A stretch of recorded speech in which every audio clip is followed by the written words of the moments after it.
Secrets of Coins, revealing the rare coins in history, disclosed. Hello and welcome to the Vault. Today we're not just looking at a quarter. We're holding a piece of the last great frontier, a symbol of raw, untamed power, and a coin that has commanded a price of over $2,300 at auction. We are diving into the dramatic world of the 2008 Alaska State Quarter. This piece, the 49th issue in the famous 50 State Quarters program, tells a magnificent story on its reverse.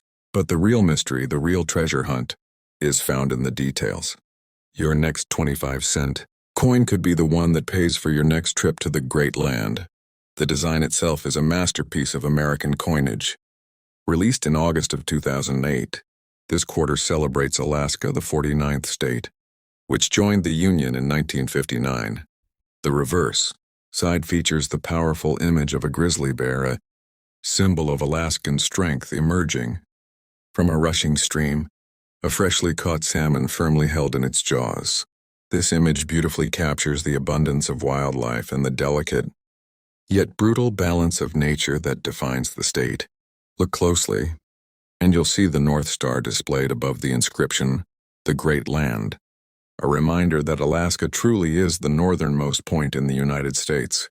It's a striking design that instantly captures the spirit of this magnificent territory, which remarkably was purchased from Russia back in 1867 for a mere 2 cents per acre.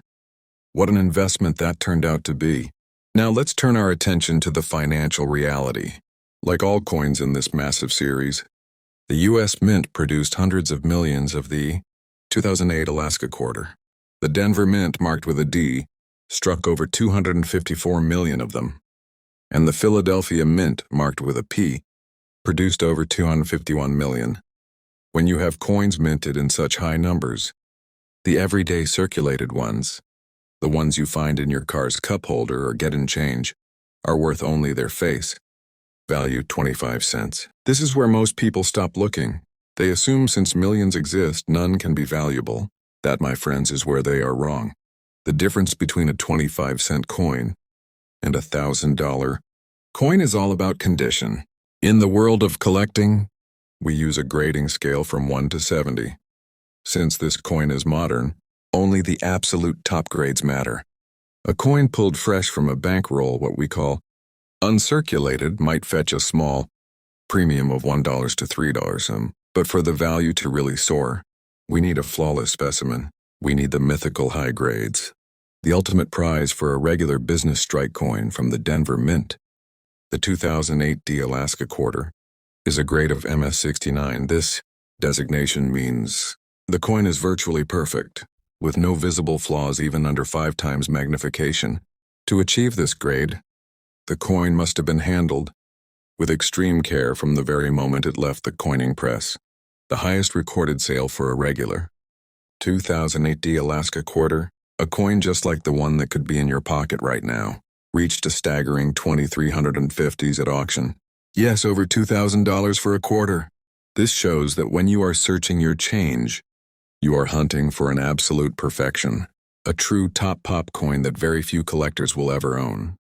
But the hunt doesn't stop at perfection. The 2008 Alaska Quarter has a specific, well-known error that turns an ordinary coin into an immediate collectible. The famous extra claw variety. This error is typically found on coins struck at the Philadelphia Mint, the ones marked with a P. What you are looking for is a tiny, raised bump of metal, a small die chip, that appears to give the grizzly bear an extra toe or claw on its front left paw, right where it is gripping the salmon. It's small, often overlooked, and can be easily missed. If you find a circulated 2008 P with a visible extra claw, it can still sell for $5 to $15 to an interested collector. However, if you find one of these extra claw errors in pristine, uncirculated condition, its value jumps immediately, depending on the size and clarity of the error. A high-grade example can trade hands for $20 to $75 or even more. The extra claw error is not as dramatic as some other famous quarter errors, but it is one of the most consistently sought-after varieties from the entire 50 State Quarters program, making it essential viewing for anyone checking their 2008 change. And we must not forget the silver proofs. These coins, marked with an S for the San Francisco Mint, were made specifically for collectors and are struck in 90% silver, while they were never intended for circulation. If you stumble upon a proof coin that has escaped a collection, you have a valuable find. Even a low-grade silver proof is worth between $5 and $10 just for its silver content. But a perfect example, a PF70 Ultra Cameo grade, can easily be valued at over $100. So let's wrap up this journey to the Great Land. The 2008 Alaska State Quarter is a tribute to raw strength and natural wonder. Whether you are looking for the absolute perfection that can net you over $2,300 for an MS69, or the subtle yet valuable extra claw error, this quarter proves that the most exciting treasures are often the ones hiding in plain sight. Pull out your quarters, grab your magnifying glass, and go hunting. You never know when you might find a piece of the great Alaskan wilderness worth a small fortune. It's January 4th, 1999, and the numismatic world is holding its breath. For the first time in over 60 years, the reverse of the ubiquitous U.S. quarter dollar is about to change. This day marks the official launch of the 50-state quarters program, a decade-long project that would fundamentally transform American pocket change. And it all began with one coin, the 1999 Delaware State Quarter. This coin is more than just the first of the series. It's a tiny silver and copper monument to a singular act of American heroism, and a surprisingly valuable piece of modern numismatic history. To truly appreciate the coin, we must look beyond its face value and understand the dramatic story it illustrates. The reverse design, chosen by popular vote among Delaware citizens and sculpted by William Cousins, depicts Founding Father Caesar Rodney on horseback. The scene is not a casual trail ride. It's a frantic gallop of destiny. The date is July 1st, 1776 in Philadelphia, the Continental. Congress is preparing to vote on Richard Henry Lee's resolution for independence, and the atmosphere is fraught. Delaware's 3 delegates are deadlocked. Thomas McKean is firmly for independence, while George Reed is just as firmly opposed. The tiebreaker, Caesar Rodney, is 80 miles away in Dover, gravely ill with facial cancer, but commanding the militia and tending to loyalist unrest. Upon receiving an urgent dispatch from McKean, Rodney understood the weight of the moment. Ignoring his doctor's warnings that the journey through the terrible summer heat and an ensuing thunderstorm could kill him, he mounted his horse and rode all night. He arrived at Independence Hall on July the 2nd, in his boots and spurs, just in time to cast the deciding vote, ensuring Delaware joined the majority and securing the unanimous passage of the resolution. The coin immortalizes this heroic 80-mile dash for freedom. It's inscribed with Delaware and the first state, referencing its distinction as the first state to ratify the U.S. Constitution on December 7, 1787. As the first coin in a massive 10-year commemorative series, the Delaware Quarter was produced in enormous quantities at both the Philadelphia and Denver mints. Over 4 million were struck for circulation, meaning that the majority of these quarters you'll find are still worth a standard 25 cents. However, the coin's status as Coin der One in the series has given high-grade examples a significant premium for a standard-clad circulation coin, jumping from an easily found uncirculated grade like MS65, valued at about $5 to $6, to a truly top-tier grade means a massive leap in value. For a Denver-minted D-mint quarter, a pristine MS67 specimen can sell for around $75. For the Philadelphia minted P-mint coins, the rarity is even greater. An exceptional coin graded MS68 can easily fetch over $1,000, with one famous MS66 example setting a staggering auction record of nearly $4,900. This value speaks to the strict quality control standards for modern coins, where a microscopic flaw can cost a coin thousands of dollars. Beyond the circulation strikes, collectors also look for the proof. Issues struck at the San Francisco Mint. The standard-clad proofs are collectible, but the 1999 silver proof is the true crown jewel. These coins were struck in 90% silver for inclusion in special collector sets, while a common PR69 grade example might sell for $15 to $30. Finding a coin in absolutely flawless condition, the elusive PR70 Deep Cameo Decam grade, is an entirely different challenge. The mint faced packaging issues in 1999 that often led to hazing or spotting, making a perfect PR70 incredibly scarce.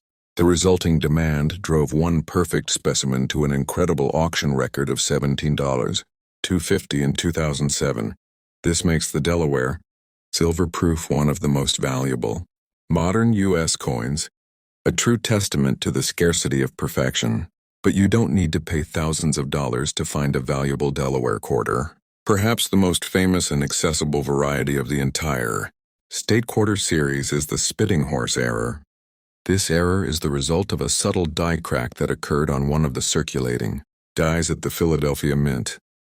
The hairline crack extends from the horse's mouth toward the edge of the coin, appearing as a stream of spray or spit. This variety has become a classic recognizable error for any pocket change hunter.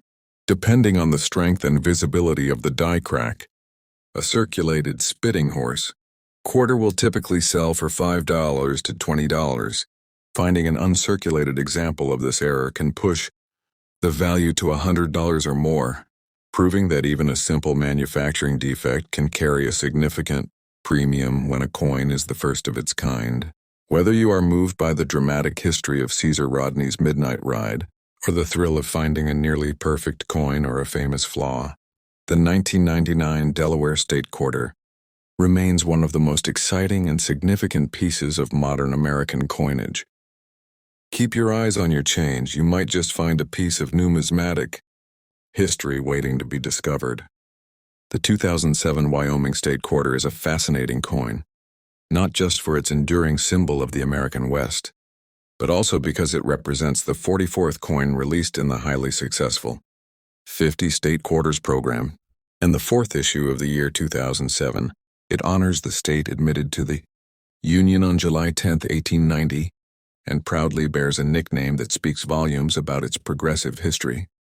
The Equality State? This designation is a nod to Wyoming, being the first state in the nation to grant women the right to vote in 1869, a full 50 years before the 19th Amendment made it federal law. But what truly defines the visual character of the 2007 Wyoming Quarter is the iconic reverse design created by mint engraver Norman Nemeth. It features a fierce silhouette of the famous bucking horse and rider.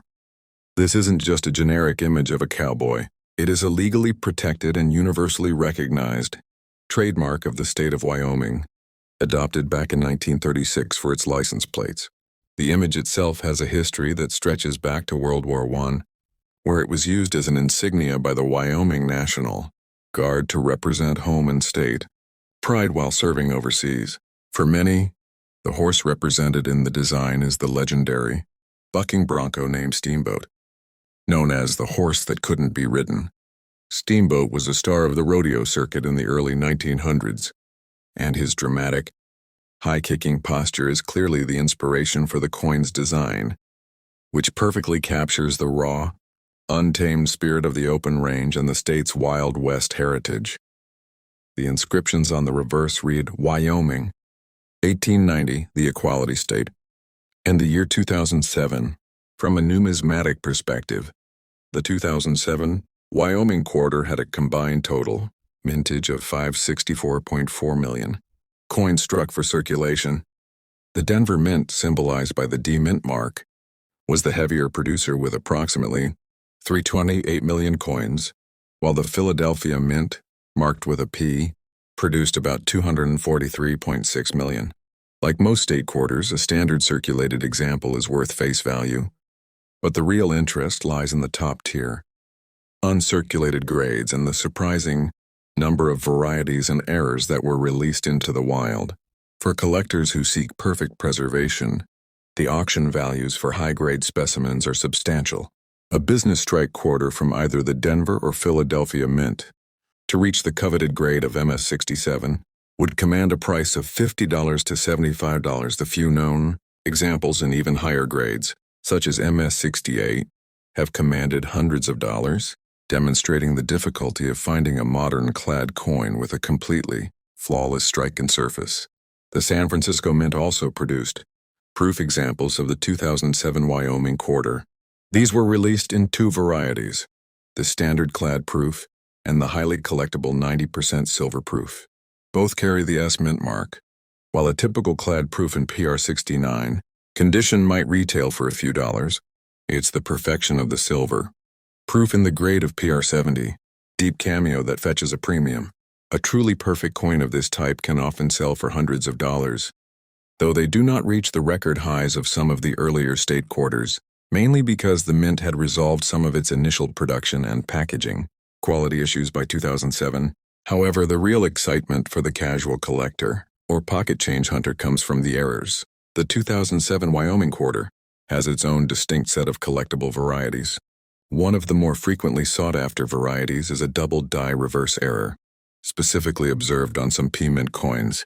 This doubling is often subtle, appearing on the horse's mane or near the saddle horn, and is usually categorized into multiple distinct varieties by specialists. While these die errors are generally considered minor, a well-defined example in excellent condition can still be sold for $20 to $50 or more, making them a worthwhile find. Beyond the die errors, like many state quarters, the 2007 Wyoming issue has documented instances of more dramatic minting mistakes. Keep your eyes peeled for struck-through errors, where foreign material like grease or thread interfered with the strike, which can sometimes sell for hundreds of dollars, depending on the severity and visibility of the mark. Also look for rim-coot errors, which are dramatic die breaks that cause a raised flap of metal along the edge of the coin. Examples of the 2007 Wyoming Quarter with a significant rim cut error have been known to sell for over $700 at auction. In summary, the 2007 Wyoming State Quarter is an homage to a powerful symbol of state identity and a reminder of its unique role in the history of women's suffrage. For the collector, it offers a fascinating range of opportunities, from the thrill of finding a nearly perfect gem among hundreds of millions, to the exciting and surprisingly valuable task of searching for a small mistake that the mighty U.S. Mint let slip out into the American West. Welcome, coin enthusiasts, to a journey into the 50 State Quarters program. Today we're not just looking at 25 cents. We're exploring a pocket-sized masterpiece that celebrates one of America's greatest artists and a cornerstone of democracy: education. The coin we're focusing on is the 2004 Iowa State Quarter. Released on August 30, 2004, this coin was the 29th in the quarter series, recognizing Iowa's entry into the Union on December 28, 1846. Now, while most state quarters focus on state symbols or famous landmarks, Iowa's design is truly unique. It's an homage to art and specifically to a painter whose work defined a generation, Grant Wood. The design perfectly encapsulates a sense of Americana that Wood captured so well in paintings like American Gothic and, critically, the one that inspired this coin, Arbor Day. In this 10-12-minute deep dive, we'll explore the design's meaning, the coin's production numbers, and the potential value lurking in your pocket change, including a few valuable varieties to hunt for. Let's turn the coin over and begin our inspection of the reverse. The Iowa Quarter is one of the most artistically grounded coins in the entire series. The reverse features a scene from an early one-room schoolhouse, where a teacher and a small group of students are planting a tree. The inscriptions are key to understanding the theme: foundation in education, and the prominent inclusion of the artist's name, Grant Wood. This is a rare occurrence in the State Quarter series, a direct tribute to a native son. Grant Wood, born near Anamosa, Iowa, was a key figure in the regionalist art movement. His work focused on the people and landscapes of the Midwest. The quarter's design is a direct reference to his 1937 lithograph, Arbor Day. While the coin simplifies the scene, it retains the composition's core message: the planting of a tree, symbolizing the long-term growth and lasting legacy that comes from a commitment to learning. The phrase foundation in education isn't merely decorative. Iowa has been a national leader in education since its earliest days. When it became a state in 1846, it already had numerous rural country schools, and it was one of the first states to establish high schools in the 1850s, long before they became common across the U.S. This coin is a powerful visual reminder that the state's greatest resource has always been its investment in its citizens' knowledge. The schoolhouse represents the past, while the young students planting the tree represent the future being nurtured. This design was the governor's final selection after considering other themes, like American Gothic and feeding the world, a choice that speaks volumes about Iowa's self-image. The final design was sculpted by the U.S. Mint's chief engraver at the time, John Mercanti. Before we move on to the numbers, let's quickly look at the obverse, the head side.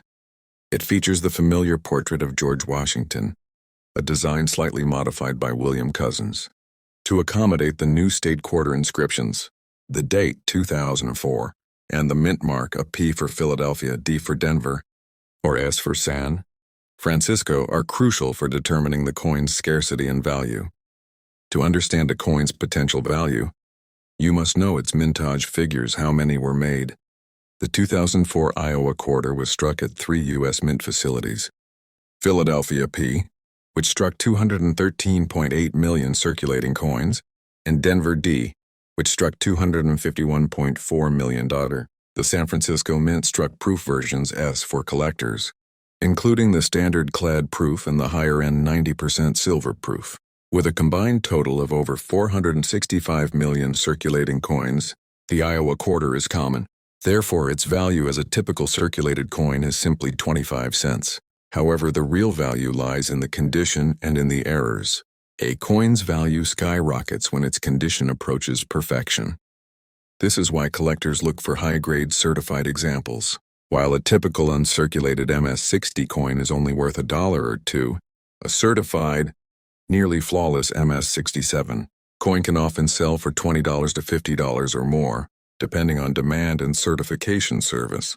For the proof coins from the San Francisco Mint, the perfect Proof 70 Deep Cameo, PR70 DCAM, especially in the 90% silver composition, can fetch anywhere from $40 to $70. This is a great, attainable collector goal, but it is not where the big money is. The most exciting pieces are the ones the Mint didn't intend to create. Collectors actively hunt for varieties like the double die reverse on DDR. While not as publicized as the 2004 Wisconsin extra leaf error, small die doubling errors do exist on the Iowa quarter. Look for a slight blurring or doubling of the lettering, particularly on the motto E Pluribus Unum, or the artist inscription Grant Wood. A clear high-grade DDR can easily become a multi-$100 coin to the right specialist. Next, look for strike-through errors. This occurs when an object like a piece of grease, wire, or cloth gets between the die and the coin planche during striking, causing smeared or missing detail. A dramatic strike-through that impacts a major portion of the design can be worth hundreds of dollars. Finally, inspect the coin for die chips and die cracks. A die chip appears as a small blob of metal, where a tiny piece of the die has broken off. A large die crack that involves the rim is known as a cud, and depending on its size and location, these errors can sell for over $100. The general rule is, if it looks weird, check it out. These are the coins that turned 25 cents into a fantastic discovery. The 2004 Iowa State Quarter is a beautiful example of how the U.S. Mint's quarter program captured the unique character and history of each state. It reminds us that Iowa, the state bordered completely by the Mississippi and the Missouri rivers, chose to honor not a riverboat or a kernel of corn, but the long-term investment in its people. It honors the power of a foundation in education through the eyes of one of its most celebrated native sons, Grant Wood. Whether you find a brilliant, uncirculated specimen or one of those rare, error-ridden beauties, this coin is a wonderful addition to any collection. So, the next time you get a quarter in your change, take an extra second to look at that classic schoolhouse scene. You might just be holding a piece of art history and perhaps a small fortune. Thank you for joining us on this numismatic journey. Until next time, keep hunting for those treasures in your change.